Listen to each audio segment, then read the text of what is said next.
Welcome back to LoyalTV. This week we're in Guthrie to meet the man who set out to make Oklahoma a land that African Americans could thrive in.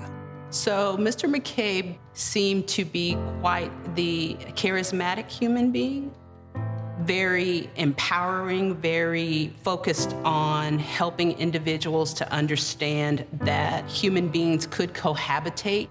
So quite the marketer, quite the salesperson, quite the engager, someone who I wouldn't say could sell water to a camel, but to get so many African Americans to leave what they know to come to a space that doesn't exist, that's a pretty powerful human being. In the last of the 19th century, the Oklahoma Territory was seen as a promising place for thousands of African Americans in the post-Civil War era.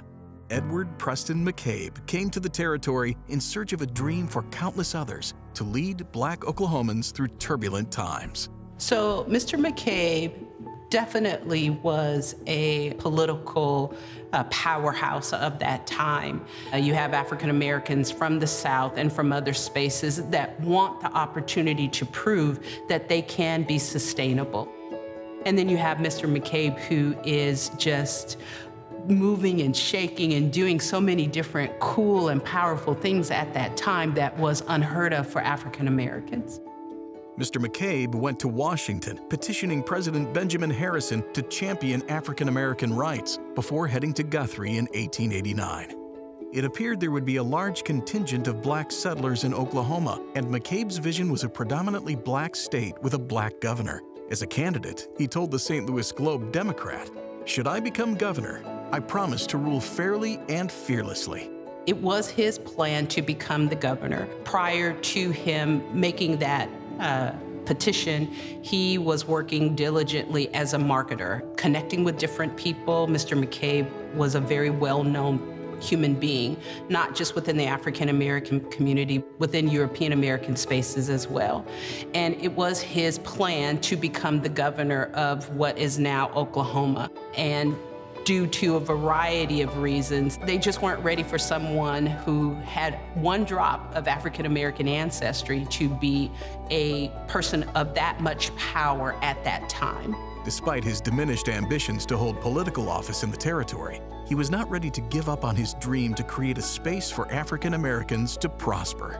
So Mr. McCabe worked diligently to stay connected in politics, continue to market, continue to find ways to allow African Americans to have some levels of power. So here in Guthrie, specifically, African Americans were able to obtain their own library. It is called the Excelsior Library. Although it was segregated, African Americans took great pride in that space.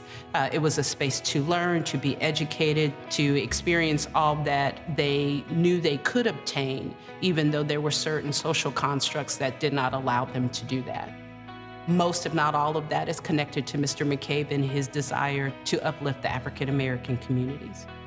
In 1890, McCabe, partnering with Charles H. Robbins, helped create the township of Langston and launched the Langston City Herald to promote his plans and his political career.